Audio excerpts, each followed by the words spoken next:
10편입니다.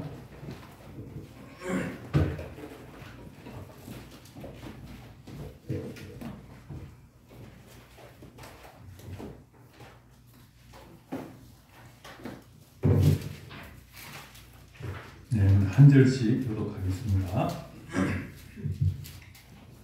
10편 51편입니다.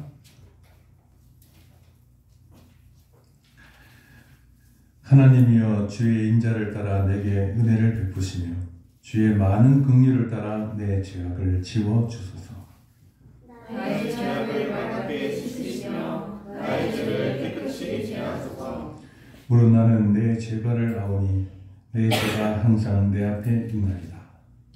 내가 주께만 범죄하여 주의 목전에 악을 행하였사오니 주께서 말씀하실 때 의로우시다 하고 주께서 심판하실 때 순전하시다 하리이다. 내가 죄악 중에서 출생하였으며 어머니가 죄악 중에서 나를 잉태하였나이다. 보소서, 주께서는 중심이 진실함을 원하시오니 내게 지혜를 은밀히 가르치시리이다. 우슬초로 나를 정결하게 하소서. 내가 정하리이다. 나의 죄를 씻어 주소서. 내가 눈보다 희리이다. 내게 즐겁고 기쁜 소리를 들려주시사 주께서 거친 자들로 즐거워하게 하소서. 주의 얼굴을 내 죄에서 돌이키시고 내 모든 죄악을 지워 주소서. 하나님이여, 내 속에 정한 마음을 창조하시고 내 안에 정직한 영을 새롭게 하소서. 나를 주 앞에서 쫓아내지 마시며 주의 성령을 내게서 거두지 마소서. 주의 구원의 주권을 내게 회복시켜 주시고 정확한 신령을 주사 나를 붙드소서. 그리하면 내가 범죄자에게 주의 도를 가르치리니 죄인들이 주께 돌아오리이다. 하나님이여, 나의 구원의 하나님이여, 피 흘린 죄에서 나를 건지소서. 내 혀가 주의 이를 높이 노래하리이다. 주여, 내 입술을 열어 주소서. 내 입이 주를 찬송하여 전파하리이다. 주께서는 제사를 기뻐하지 아니하시니 그렇지 아니하면 내가 드렸을 것이라. 주는 번제를 기뻐하지 아니하시니라.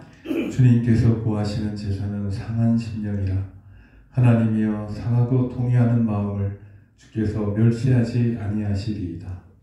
주의 은혜로 시온에 선언하시고 예루살렘 성을 쌓으소서.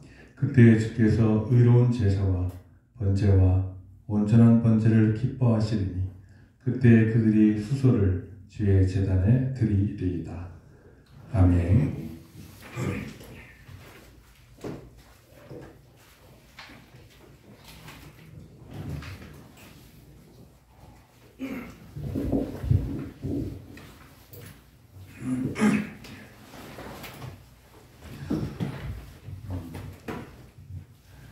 우리가 소설 같은 걸 보면 그 주인공이 처음에는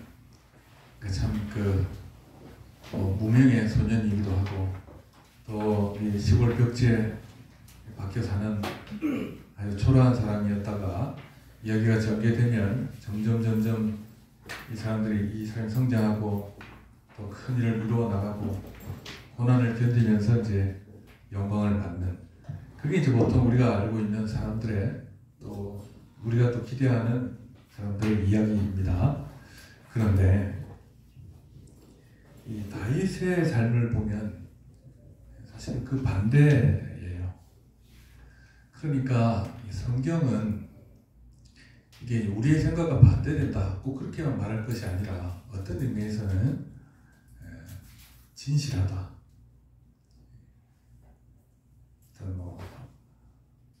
사람을 일부러 꾸민다거나 사람의 인생을 미화한다거나 하는 것 없이 사실 그대로 기록하고 있다라고 하는 것입니다. 예를 들어서 그 다윗 같은 왕은 이스라엘에서는 절대적인 사람이잖아요. 여러분 이스라엘 국기 아시죠, 여러분? 국기 본 적 있으시죠? 그러니까 이 파란색 줄 2개 있고 별 삼각형 2개를 엇갈려 나온 별이 있잖아요. 그 별을 다윗의 별이라고 하거든요.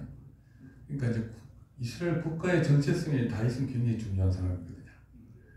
그런데 다윗의 인생을 성경에서 찾아보면 꼭 그렇지 않다라고 하는 것입니다.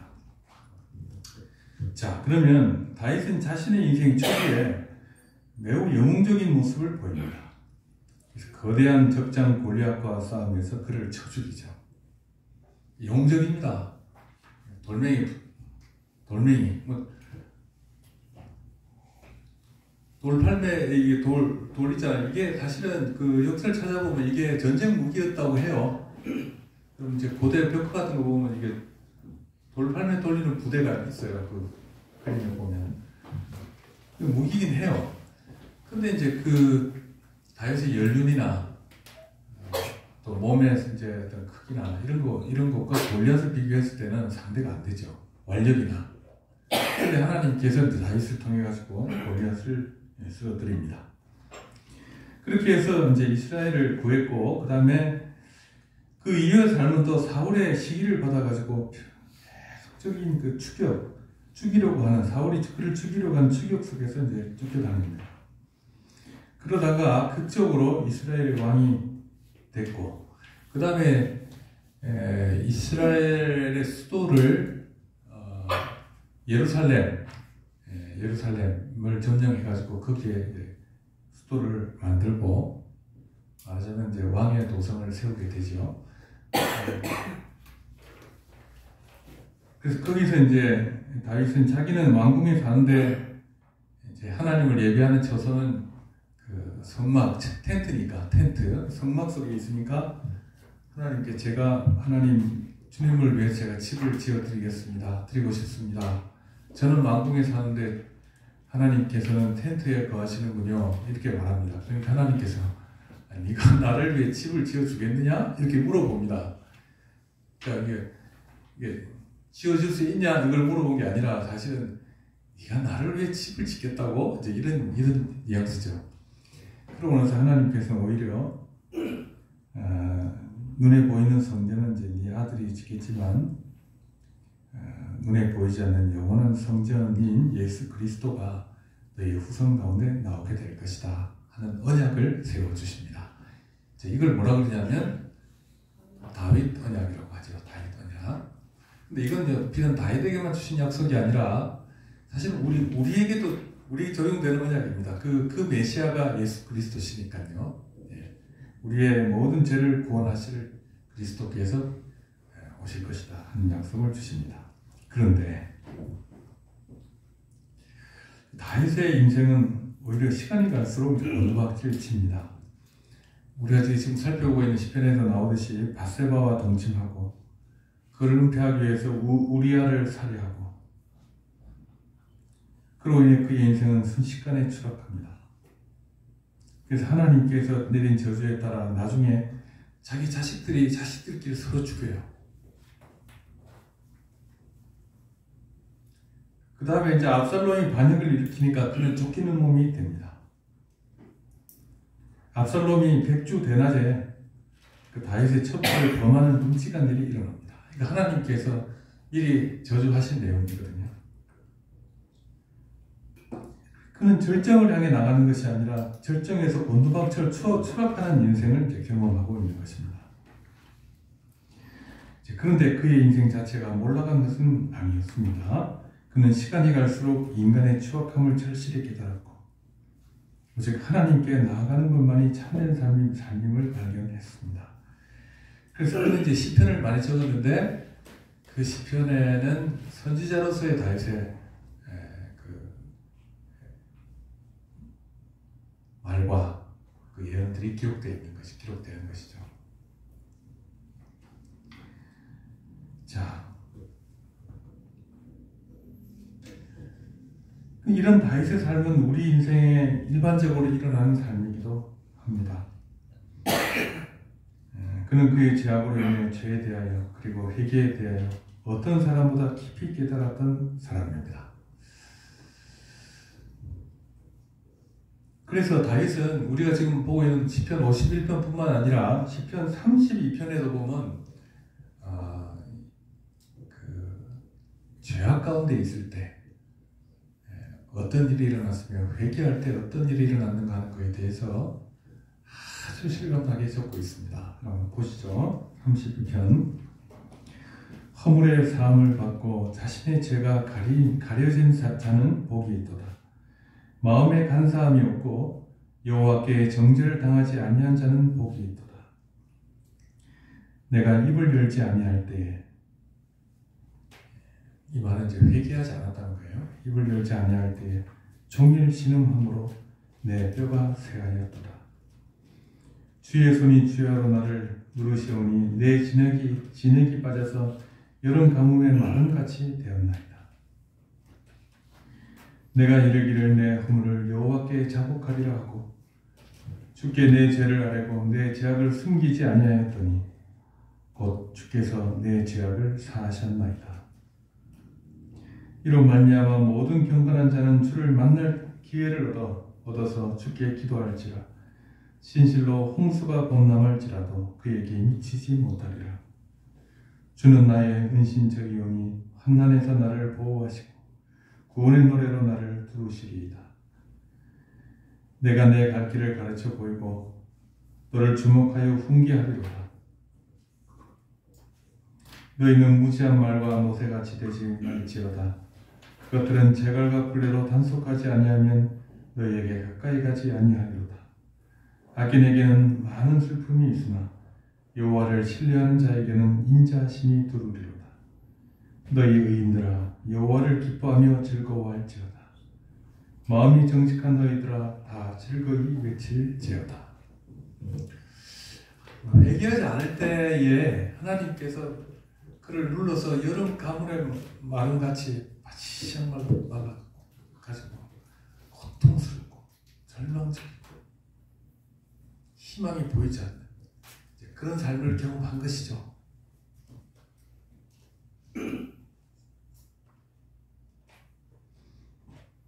근데 요즘 사람들은 너무 담대해요. 회개를 안 합니다. 회개를 안 하죠.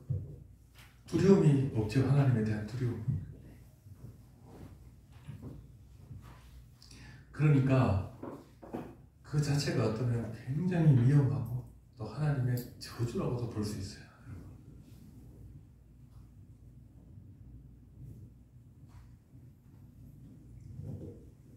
왜 그러냐면 성경 전체에서 말하는 인간의 상황은 지금 현재 낙관적이지 않아요. 인간의 개인의 삶도 그렇고 인류 전체의 삶도 그래요. 그런데 사람들은 조그만 것에서 그냥 즐거워하고 희락락하면서 살 때가 많다, 그 얘기입니다. 자, 그 밑에 보시면 다윗은 우리가 살펴보고 있는 시편 51편에서 내가 하나님께만 범죄하여 주의 목전에 악을 행하였나이다 라고 얘기합니다. 그는 그의 죄가 단지 눈앞에 보이는 탐욕과 불의에서만 온 것이 아니라고 또 얘기를 합니다. 자기의 죄는 근본적으로는 최초 인간이 하나님께 범한 원죄로 말미암았다는 것을 뼈저리게 깨달은 것입니다. 그래서 뭐라고 하냐면 내가 죄악 중에 출생하였으며 어머니가 죄 중에서 나를 잉태하였나이다. 그렇게 고백합니다. 개인적인 어떤 문제, 도덕적인 문제에서 죄책감을 느낀다고 하면 어찌 생각하면 희망을 가질 수도 있어요. 내가 좀 개과천선하면 되겠지. 그런데 그뿐만 아니라 내 주위에 있는 모든 세상이 이 죄악으로 나를 몰고 간다 하는 것입니다.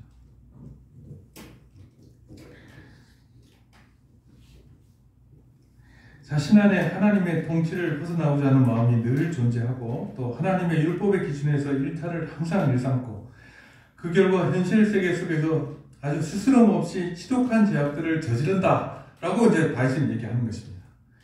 이런 죄악들이 하나님 앞에서 저질러졌다는 사실을 인식했을 때 다윗은 그나마 아무런 변명도 없이 하나님의 판결 앞에 자복합니다.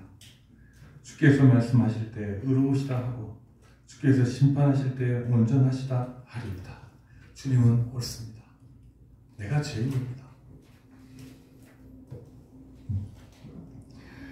그럼에도 불구하고 하나님의 긍휼 안에서 해결책이 있기 때문에 만약에 주님께서 우리를 긍휼히 대해주시지 않는다고 하면 우리의 회개는 아무 의미가 없어요. 용서받지 못할 회개를 왜 합니까?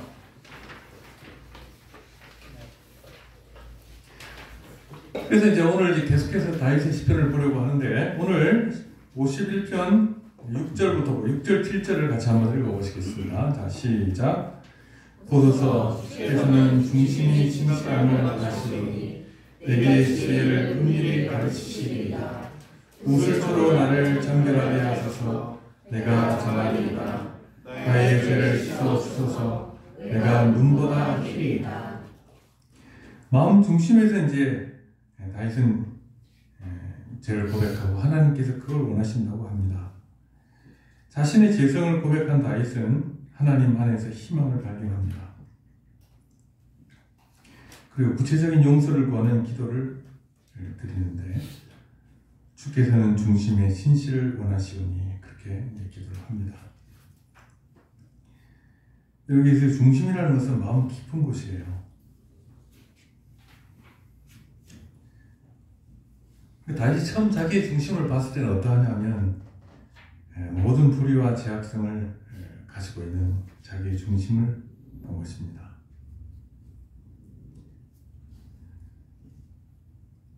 그리고 주님께서는 그 더럽고 썩어 문드러진 그 중심에 진실함을 원하신다라고 말합니다. 그 마음의 진실함을 원하신다.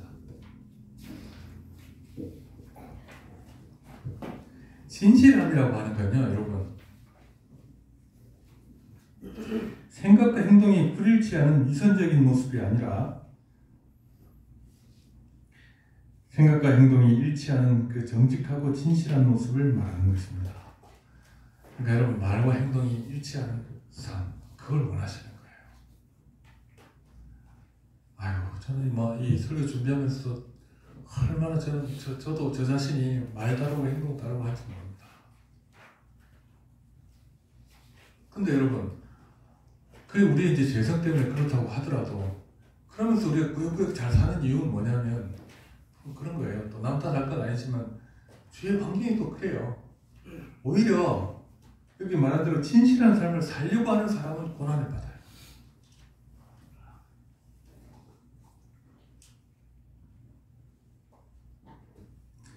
그래서 이것은 도덕적인 인간이 참으로 바라는 모습이기도 합니다. 그리고 우리가 하나님 앞에서 가져야 할 마음입니다. 많은 경우 진실함은 죄 혹은 죄악과 대립되는 대표적인 개념입니다. 이것을 하나님께서는 원하시는데, 그러니까 하나님 앞에서 위선적인 행동은 아무 의미가 없습니다. 자, 시편 34편 18절 같이 한번 읽어보실까요? 자, 시작. 여호와는 마음이 상한 자에게 가까이 하시고 중심에 통회하는 자를 구원하시는 도다. 여러분, 의인은 이 세상 가운데 고통을 견디는 사람이에요.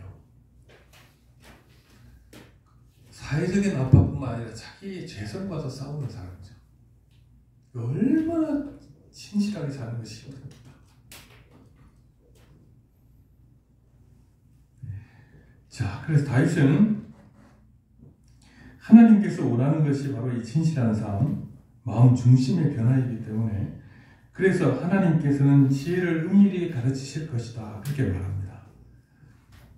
은밀이라는 표현이 나오는데, 이 말은 직역하면 은밀하다, 이 말은 비밀의 방이 있다, 이런 뜻이에요.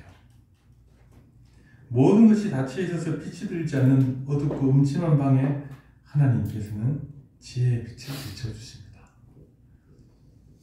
혼란스럽고 지역에 있고 엉망진창이고 온갖 더러운 것들로 가득 차 있는 우리의 마음 내면에 하나님께서는 지혜의 빛을 비춰주신다라고 하는 것이죠. 그 지혜는 다름 아닌 하나님 자신을 알게 하는 것입니다. 이것은 죄를 미워하시는 하나님의 성품에 대한 바른 안과 그분을 바르게 경외하기 위해 자신이 취할 행동이 무엇인가 하는 것을 깨닫게 하는 것입니다. 그러니까 여러분, 그 하나님께서 우리 죄를 깨우칠 때 그 비상적이지 않아요, 여러분. 굉장히 구체적이에요. 그래요, 실제로 그래요. 당장 자기가 접하고 있는 것부터 시작해서 구체적인 죄악들을 하나님께서는 아주 적나라하게 우리 마음속에 드러내십니다. 이 지식은 피상적인 것이 아니라 구체적이고 전인적인 깨달음으로 우리에게 다가옵니다. 실제로 이러한 하나님의 지혜가 없다면 우리는 죄악에 눌린 자신의 모습조차 결코 알 수 없습니다. 그리고 이 지혜, 하나님께서 알게 하시는 지혜로부터 회개가 시작됩니다. 자, 이렇게 죄를 깨달은 자는 그 죄가를 씻어주시도록 기도합니다. 다윗이 뭐라고 기도하냐면 우술초로 나를 정결하게 하소서. 내가 정하리이다. 정하다는 말은 깨끗하단 말이죠. 그죠? 우술초로 나를 깨끗하게 해 주십시오. 그럼 우술초 있죠. 우술초. 우술초를 보신 적 있으십니까? 못 보셨죠? 저도 못 봤어요. 그러니까 설교 준비하면서 제가 찾아보니까 우술이라는 말이 한자가 소자예요. 무릎 쓸자예요. 여러분 다리 혹시 보신 적 있으면 다리가 이렇게 내려오다가 무릎 부분이 이렇게 툭 튀어나왔죠. 그게 우술초. 그 우술초가 보면 이 식물 마디가 이렇게 툭 튀어나왔어요. 이렇게 씁니다. 그래서 우리나라는 약재로 쓴대. 우술초가 소무릎 풀이에요. 소무릎 풀. 근데 이게 이제 성경에서는 두 가지 정도로 사용이 돼요. 대표적으로. 첫째는 뭐냐면, 6월절. 출애굽기에 보면 그 이스라엘 백성이 애굽에서 이집트로부터 탈출하는 내용이 나오죠. 그때 어린 양을 잡아서 그 피를 우술초에 묻혀가지고 문지방하고 인방에 발라요. 그러면 어떻게 된다고요? 죽음의 천사가 넘어가죠. 6월절이 몇 월달에 있다고 그랬죠, 여러분? 6월절이 당연히 6월달에 있겠죠, 여러분? 6월절은 4월달에 있어요. 우리부터 옛날 부활절 그 기간이에요. 근데 이제 6월이란 말은 흘러 넘어가는 오버란 말이에요. 흘러 넘어가는. 뭐가 넘어가냐? 죽음의 천사가 넘어가는 거죠. 근데 뭘 보고 넘어가냐? 문지방에 바른 피를 보고 넘어간다. 예수님의 십자가를 가리키는 것으로 봅니다. 그런데 만약에 피를 안 바르면 어떻게 되죠? 죽음의 천사가 거기 들어가가지고 그 집안의 장자들을 다 죽입니다. 그럼 저는 이제 장남이가 죽을 대상이죠. 우정이도 죽어야 되고 바오도 아이고 쟤는 어떻게 해? 좋습니다. 그게 이제 사실 그 집안을 향한 저주예요. 근데 뭐가 그 집안을 구하는 것이죠? 어린 양의 피. 그걸 바를 때 우술초에 찍어서 바르라고 돼 있어요. 그 다음에 또 두 번째는 언제 나오냐면 지난주에도 말씀드렸는데 나병 환자의 정결의식이 나옵니다. 나병 환자가 이제 나았을 때 그 새를 바치거든요. 새를 이제 흐르는 물에서 잡아가지고 그 피가 묻은 물을 찍어가지고 그 사람들에게 뿌립니다. 그리고 또 오염된 집에도 그렇게 해서 뿌립니다. 자, 그러니까 이 우술초로 나를 정결케 하소서라는 말은 나의 죄를 용서해 주시고 회복시켜 주십시오. 이 죄악에서 나를 건져 주십시오. 죽을 수밖에 없는 죽음의 천사가 넘어가게 해 주십시오. 이런 내용이죠. 다윗은 자신의 더러워진 영적 상태를 나병과 연관지어 언급한 것입니다. 그러니까 이제 후자가 더 대중적으로 알려졌겠죠. 왜냐하면 6월절 한 번밖에 없었으니까.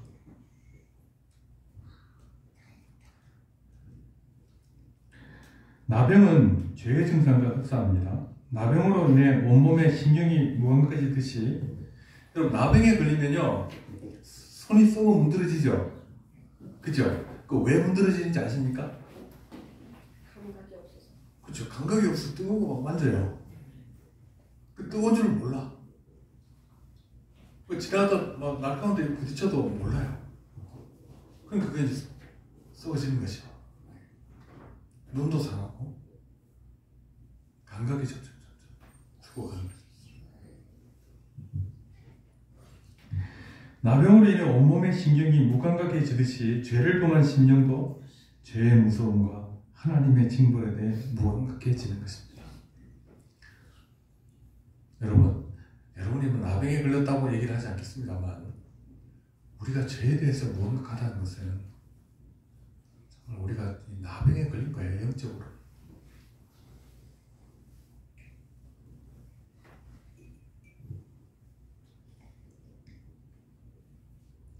다윗은 매일기의 성결의식에서처럼 제사를 통해 자기의 죄가 사해지기를 갈망했던 것입니다. 계속해서 다윗은 또 뭐라고 얘기하냐면 뒷부분에 뭐라고 되어 있죠? 우슬초로 나를 정결하게 하소서. 내가 정하리이다. 나의 죄를 씻어주소서. 내가 눈보다 희리이다. 그렇죠. 여러분, 이스라엘에서 눈을 볼 수 있을까요? 없을까요? 여러분, 있어요. 있어요. 이스라엘은 사계절이 다 있다 그러죠. 이제 이스라엘 북쪽에 보면 헤르몬산이라고 있는 높은 산이 있는데 그건 만년설이 있어요. 이 사람들은 이제 눈이 뭔지 알아요. 이스라엘 사람들도 눈은 하얗죠, 그죠? 그렇죠. 자, 그러니까 자기의 그 진홍같이 붉은 죄가 흰 눈과 같이 되기를 바랍니다. 이렇게 이제 기도하는 것입니다. 여러분 그 이사야서에 보면 이사야서 1장 18절 제가 적어놨죠, 조그맣게. 네. 자, 이게 우리 잘 아는 말씀이죠. 여호와께서 말씀하시되 오라 우리가 서로 변론하자. 너희의 죄가 주홍 같을지라도 눈과 같이 희어질 것이요 진홍같이 붉을지라도 양털같이 희게 되리라. 그렇게 돼 있죠, 그죠? 이거 굉장히 감격스럽게 우리 보잖아요. 근데 이제 다른 이해가, 다른 해석이 있어요. 제가 학교 다닐 때 제가 제일 존경하는 우리 김성수 교수님이신데 그분은 이게 그 뜻이 아니라고 얘기를 해요. 무슨 뜻이냐? 자 보세요. 여호와께서 말씀하시되 오라 우리가 서로 변론하자. 변론은 뭡니까? 죄를 다투는 거죠. 그죠? 너 죄를 한번 다퉈보자 그런 거예요. 그 다음에 뭐라고 되죠? 너희 죄가 주홍 같을지라도 눈과 같이 희어질 것이요 진홍같이 붉을지라도 양털까지 같이 희게 되리라. 그렇게 얘기하죠. 근데 이게 우리는 문맥을 따라 이렇게 번역했는데 원래 이 히브리어에는 의문형으로 돼 있어요. 이런 뜻이죠. 그러니까 너희 죄가 부엉과 같을진데 눈과 같이 희어지겠느냐?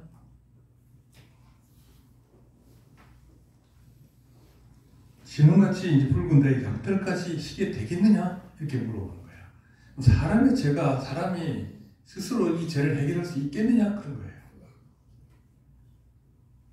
근데 이 문법상으로는 그게 더 옳은 해석이라고 합니다. 저는 이제 그렇게 우리 선생님한테 배웠으니까 이렇게 보기도 한다. 이제 우리가 이 번역된 대로 보기도 합니다만, 그러니까 사람의 죄의 심각성을 주님께서 얘기하신 거예요. 나와봐라. 너희 좀 나와봐라. 너희 지금 이런 상태에서 너희 상태가 눈처럼 희어질 수 있다고 생각하느냐? 양털처럼 희어질 거라고 생각하느냐?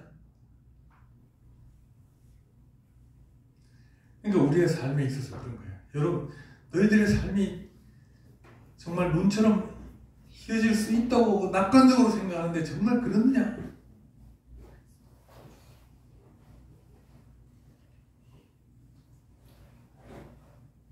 아무 일 없을 것 같으냐? 이제 그런 말이에요. 그런 말이에요.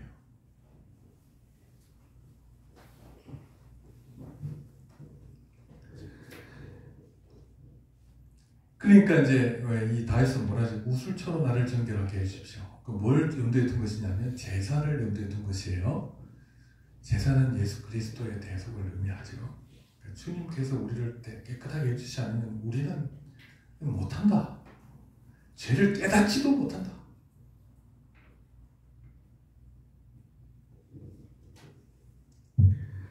자, 회개의 목적은 단순히 마음의 갈등과 상황의 위기를 벗어나는 것이 목적이 아닙니다. 그것은 하나님 앞에서 거룩하게 되는 것이고, 회개의 목적은 하나님 앞에서 거룩하게 되는 것이고, 그것으로 인해 하나님과 동행하는 것입니다. 그런데 이 죄악의 구덩이와 같은 삶에서 벗어나는 방법은 오직 하나님께서 주셔야 한다. 그 말이에요. 근데 여러분, 다윗이 회개할 때 이것이, 다윗은 그냥 슬렁슬렁 회개하는 게 아니더라고요, 보니까. 자, 보십시오. 8절 9절 같이 읽어보십시다. 자, 시작. 내게 즐겁고 기쁜 소리를 들려주시사 주께서 꺾으신 뼈들도 즐거워하게 하소서. 주의 얼굴을 내 죄에서 돌이키시고 내 모든 죄악을 지워주소서. 다윗의 마음은 지금 어디 있냐면 하나님의 그 형틀에 매여져 있는 것 같아요.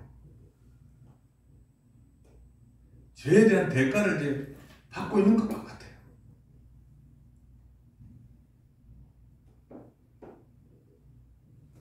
앞에 깊은 어둠의 방을 얘기했잖아요. 근데 지금 여기서는 지금 태양 같은 걸 생각하셔야 돼요. 무거운 매로 치시는 거예요. 자, 다시 듣고 싶어하는 즐겁고 기쁜 소리는 죄 사함의 선포입니다. 그걸 간절히 바라고 있습니다. 근데 이렇게 말하는 다윗의 배경은 뭐냐면, 죄를 지을 때 찾아오는 죄책감은 사람을 사막의 뜨거운 그 모래에 노출되어 바싹 말라 비틀어진 식물과 같이 비참한 것입니다. 그러니까 막 고통스러운 거죠.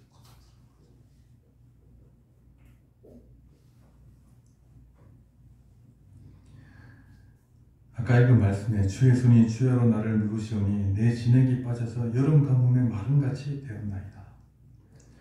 이걸 어떻게 할 수 있냐면, 주께서 꺾으신 뼈들도 즐거워하게 하소서. 여러분, 지금 좋은 상황이 아니죠, 여러분.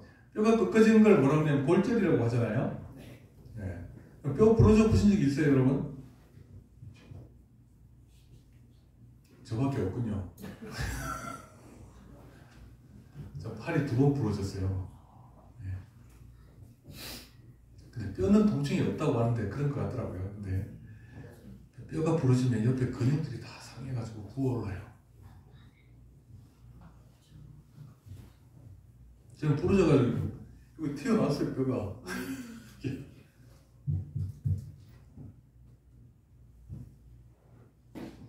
근데 꺾으신 뼈들도 즐거워하게 하소서. 그렇게 합니다. 울부짖습니다. 뼈는 성경에서 한 개인과 동일체할 경우가 많습니다. 50편 2년 9절에도 있죠. 그러므로 여기서 뼈는 다윗 자신을 말합니다. 곧 자신을 하나님께서 어떻게 했다고요? 꺾으셨다. 꺾었다는 말은 짓눌러 부러지거나 충격이 아니고 충격으로 인해 납작하게 바스러진 모습을 말합니다.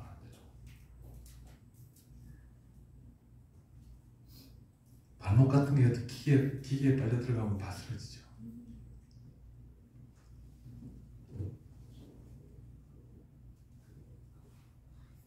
더군다나 이 본문에서 뼈는 단수가 아니라 복수로 쓰여져 있어요. 그러니까 몸의 구석구석 마디마디가 다 꺾이고 부스러졌다는 말입니다. 이 말은 결국 자신의 고통이 어떤 것인지를 말합니다. 근데 다윗은 이처럼 죄로 징계받는 자신이 즐거워하게 해달라고 간구합니다. 얼마나 역설적입니까? 그는 죄로 인해 오는 고통 속에서 죄를 용서해 주신다면 그것은 자신에게 기쁜 일이라고 말합니다. 고통도 죄 용서를 전제로 할 때는 기쁘고 즐거운 일이 된다고 고백하는 것입니다. 용서만 해주신다면.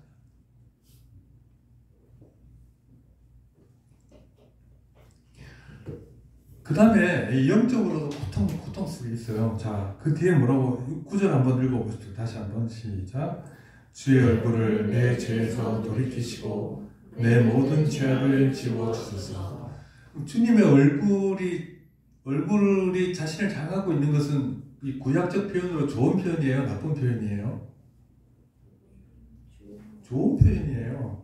여러분 축 한번 보세요. 축 뒤에 보면 축도 뭐 이렇게 강곡선 있죠. 그 민수기 6장 나오죠, 그죠? 그 두 번째, 여호와는 그의 얼굴을 내게 비추사 은혜 베푸시기를 원하노라. 여호와는 그 얼굴을 내게로 향하여 드사 평강 주시기를 원하노라. 그러면 하나님께서 얼굴을 비추시면 좋은 일이에요. 은혜를 베푸시는 거예요. 근데 여기서 뭐라고 얘기하고 있죠? 주의 얼굴을 내 죄과에서 돌이키십시오. 돌이켜주십시오. 그러니까 얼굴을 돌이키신다는 말은 더 이상 은혜를 베푸시지 않는다는 용례로 주로 씁니다. 그런데 여기서는 주의 얼굴은 은혜의 얼굴이 아니라 진노와 심판의 얼굴이었습니다. 그래서 자신의 죄로부터 하나님의 얼굴을 돌리셔서 심판하지 말아 달라는 각오입니다. 이 또한 죄악을 가진 인간이 하나님을 직면했을 때 오는 죄책감의 무게가 얼마나 무거운 것인지를 말합니다. 이런 고통을 받더라도 하나님께 용서받는 것이 낫다는 거예요.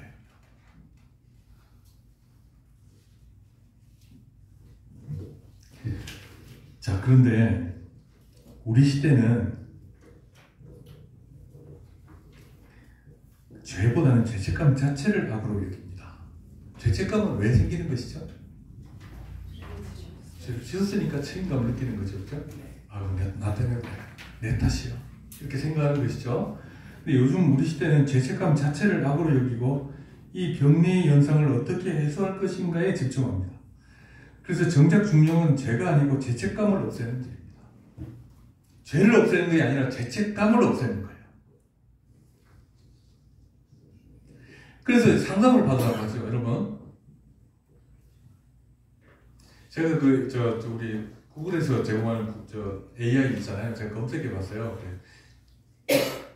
기독교와 심리학에서 말하는 죄책감에 대한 그 차이가 뭐냐 이렇게 하니까 쭉 나오더라고요. 근데 다른 점 중에 뭐가 있냐면 죄의 기준이 달라요. 제 얘기가 아니고 그 지민인가요? 뭐 있잖아요. 그거 AI 분이 그러더라고요. 그러니까 심리학에서는 자신의 삶의 내면의 어떤 그 심리적 상태나 혹은 사회적 관습, 그게 이제 죄책감을 느끼게 하는 기준이라고 해요. 기준이 어디냐면 사람에게 있는 거예요. 사회에 있고, 그렇죠? 근데 이제 비교해가지고 기독교에는 어디 있냐면 죄의 기준이 하나님의 율법에 있다는 거예요. 그러니까 일반 사회적 관념으로 봤을 때 죄의 문제는 지극히 상대적인 문제입니다. 상대적인 문제. 똑같은 일이 있어 어떤 사람은 죄책감을 안 느낄 수도 있고 어떤 사람은 느낄 수도 있다 그런 거예요. 근데 그게 그럴 수 있다. 그러니까 각자에 맞춰서 상담을 잘 해주면 그걸 받아들이게 하고 하면 죄책감이 사라지다 이렇게 얘기를 하는 거죠. 그런데 성경은 죄가 그런 것이 아니라 하나님의 절대적인 규범에 따라 결정되는 것이다 라고 말합니다. 근데 이 차이 때문에 이 세상 사람들, 여러분도 속해 있어요. 영향 안 받는 게 아니에요. 여러분도. 변덕스러운 인간의 생각은 수시로 변하고 죄책감에 대한 처방도 함께 춤을 춥니다. 그러나 하나님의 법을 어긴 것을 알고 하나님께서 그것을 깨닫게 하실 때에만 사람은 참으로 죄를 회개하고 자유를 얻게 됩니다. 흐릿한 기준으로 살아가는 이 시대에 영합하여 하나님의 기준을 인정하지 않는 자에게는 희망이 없습니다. 이런 자는 단지 이 세상의 심판대에 그치는 것이 아니라 다가올 영혼의 심판대 앞에서 속수무책으로 서 있는 자신을 발견하게 될 것입니다. 그러니까 여러분, 우리 크리스찬들도 신앙생활 따로 사회생활 따로 사람 많거든요. 근데 그렇지 않아요. 여러분 그러면 교회에 왜 나와요? 나올 필요 없어요. 근데 하나님께서 우리를 만드셨고 또 하나님께서 우리 자신에 대해서 하나님 형상을 주시고 도덕적이고 인격적인 존재를 만드셔서 죄에 대한 책임도 하나님의 법을 주셔서 그 죄 어길 때 오는 죄의 책임도 물으시는 거예요. 여러분, 인격적 피조물이 두 가지가 있다고 그랬죠, 여러분? 교류 공부 시간에 배웠죠? 뭡니까? 사람, 그죠? 또 천사. 천사도 인격적 피조물이에요. 그러니까 천사들도 심판받잖아요.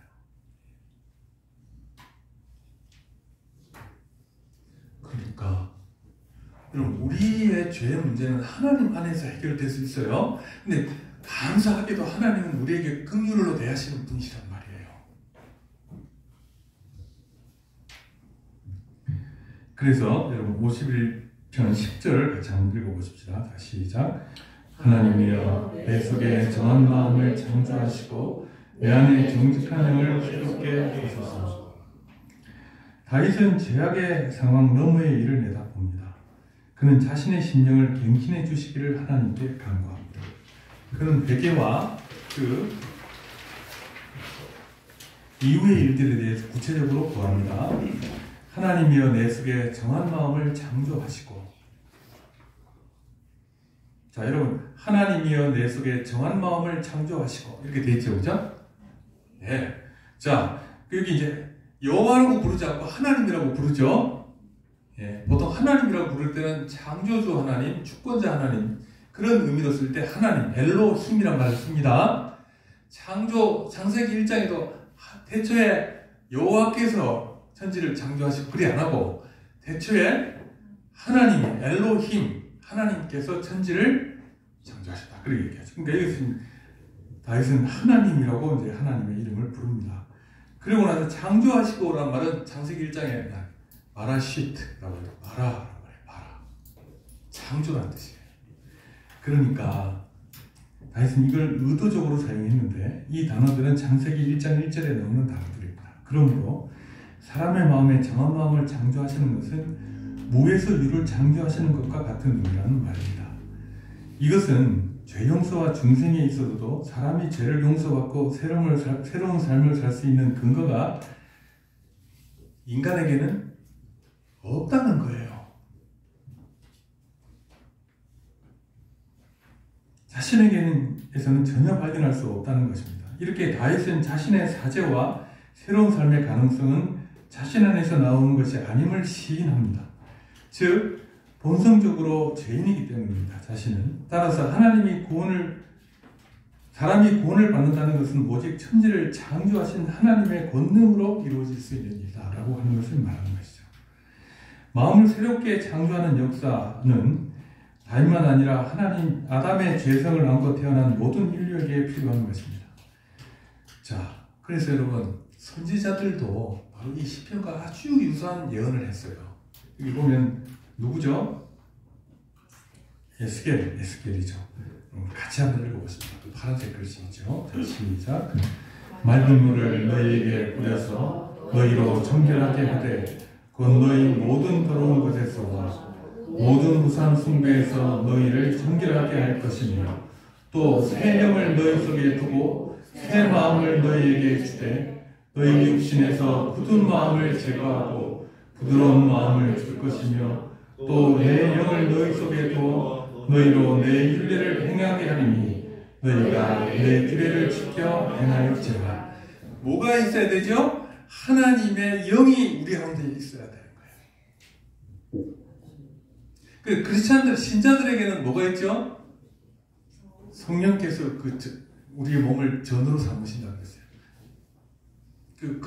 우리의 생명이 새로워지는 거예요.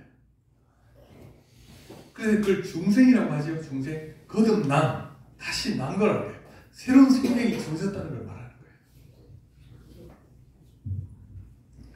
이 예언은 그리스도의 구속사역과 성령의 교통하시는 역사를 통해 성취되었습니다. 이 예언이 이루어지는데 그리스도 안에 이루어졌죠. 즉 그리스도의 십자가는 용서의 근거가 되었고 보내주시겠다는 그 성령께서는 새로운 마음을 창조하십니다. 이런 사역을 통해 제약된 본성을 죽이고 하나님께 온전히 순종하는 마음이 사람 안에 세워지는 것입니다. 여기서 정한 마음은 성령의 지배를 받는 깨끗한 마음을 가리킵니다. 성령께서 오셔야 정한 마음이 돼요. 그 다음에 뒤에 정직한 영을 새롭게 하소서 말이 있죠, 그죠? 이걸 지난 시간에 얘기했는데 대꾸법이라고 그랬죠? 앞에는 뭐죠?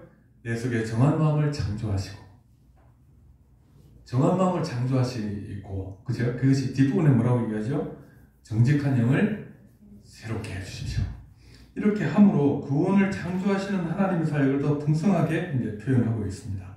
정한 마음과 대조되는 정직한 영은 정직한 영 굉장히 물러 보이죠. 근데 이게 원어의 뜻은 견고한 마음이에요. 견고한 마음.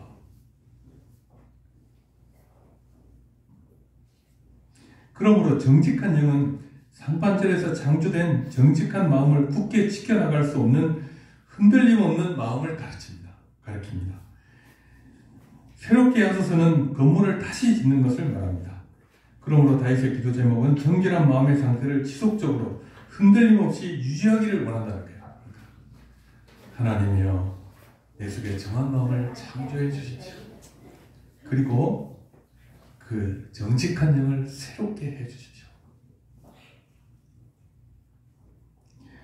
누구나 그렇듯 우리의 기도도 범죄함으로써 파괴된 마음을 회복시켜서 더 이상 흔들림 없게 해달라는 것입니다.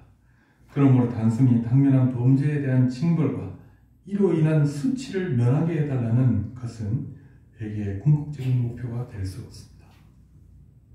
이거 남들이 알면 안 됩니다. 요것만 좀 숨겨주십시오. 이게 아니라 회개의 목표는 하나님 앞에서 정직해지는 거예요. 정직하고 깨끗해지는 거예요. 비록 하나님의 징벌은 마치 뼈가 꺾이는 처절한 고통을 동반하는 것이고, 그것은 심령과 육체, 삶과 명예에 심각한 타격을 주는 것이지만, 하나님의 징계는 우리의 명예를 꺾어버리는 것일 수 있어요. 여러분, 우리의 죄를 백일하게 드러내시는 것일 수도 있단 말이에요. 그렇지만 회개하는 사람에게 가장 중요한 소원은 하나님의 용서를 받아서 새로운 삶, 하나님을 섬기는 삶을 다시 회복하고 거기에서 흔들리지 않는 것이 아니고 무엇이겠습니까?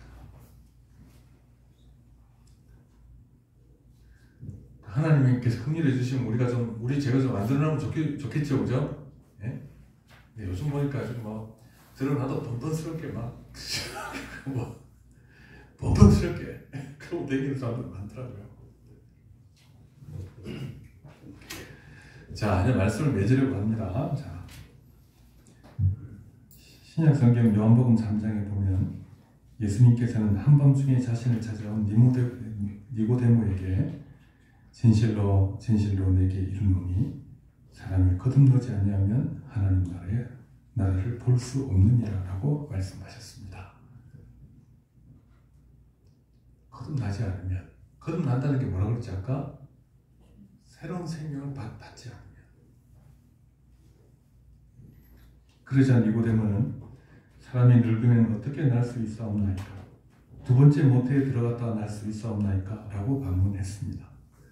그러자 예수님께서는 진실로 내게 이르노니 사람이 물과 성령으로 나지 아니하면 하나님 나라에 들어갈 수 없느니라. 육으로 난 것은 육이요 영으로 난 것은 영이. 내가 내게 거듭나야 하겠다는 말을 하는 말을 놀랍게 여기지 말라고 하십니다. 회개는 궁극적으로 하나님의 일이요 회개를 통해서 사람에게는 새로운 영이 창조됩니다. 지속적인 회개도 이렇게 창조된 영을 견고하게 하시는 성령의 견인하게 하심, 견인하는 견고하게 이겨낸다는 거예요. 여러분, 하시면 달려 있습니다. 이것이 구원에 대한 참된 지식의 핵심입니다. 자, 여러분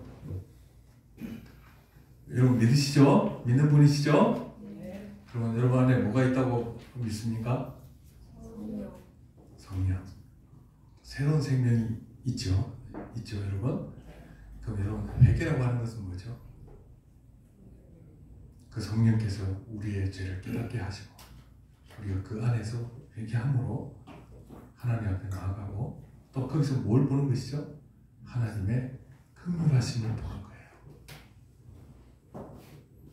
이렇게 해야 죄가 해결되는 것이지 이 순간만 넘기면 되겠다. 그렇게 살면 그 삶은 계속적으로 죄악 속에 묻혀버리는 것입니다. 그러므로 여러분, 하나님 구하십시오. 예. 믿음이 있는 분들은 회개하시고 하시고 내 영을 새롭게 해주십시오. 정직한 영을 견고하게 해주십시오. 그렇게 기도해야 되겠죠. 아직 믿음에 대한 확신이 없는 분들은 주님 내 안에 정직한 영을 새롭게 해주십시오. 정한 마음을 창조해 주십시오. 그렇게 구해야 된다고 말해요. 그것이 뭐라고요? 회개의 시작이요 유일한 방법이다. 그 도덕적으로 내가 형식적으로 회개하면 되겠다. 그렇게 되는 게 아니라는 거예요. 기도하십시오. 하나님 아버지 주님께서 우리를 향해 주시는 삶은 죄와 애싸움이며 죄를 이겨내는 것임을 우리가 배웁니다. 이 싸움을 우리가